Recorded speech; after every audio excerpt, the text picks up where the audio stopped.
Bonjour, aujourd'hui nous allons voir pourquoi on place la fourchette à gauche et le couteau à droite.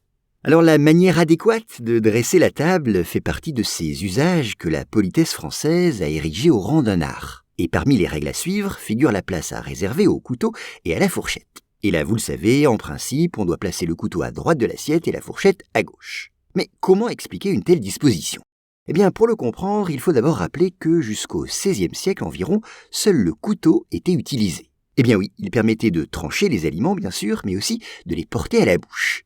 Or, le couteau était aussi considéré comme une arme qui devait dès lors être placée à droite de l'assiette en référence à l'épée, que les chevaliers portaient aussi à droite. Par ailleurs, sachez qu'apparu donc avant la fourchette, le couteau de table est considéré comme l'ustensile le plus important. En effet, non seulement le convive coupe sa viande avec, mais il pousse aussi la nourriture vers la fourchette, qui est en quelque sorte un élément fixe. Donc ce rôle dominant du couteau exige qu'on puisse le manipuler à l'aise. Or la grande majorité des gens étant droitiers, ils peuvent donc se servir de leur couteau avec plus d'aisance s'ils le trouvent à droite de leur assiette.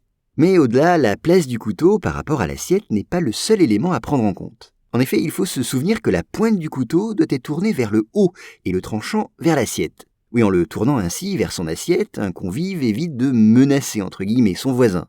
Par ailleurs, le couteau ne sert pas qu'à découper la viande ou le poisson, il peut être aussi utilisé pour le dessert. Dans ce cas, on le place à l'horizontale, entre les verres et l'assiette. Quant au tranchant, il sera tourné vers l'assiette, et le manche sera placé à droite, puisque c'est de cette main qu'on est censé le prendre. Enfin, quant à la fourchette à dessert, elle sera placée dans la même position, le manche à gauche et au plus près de l'assiette.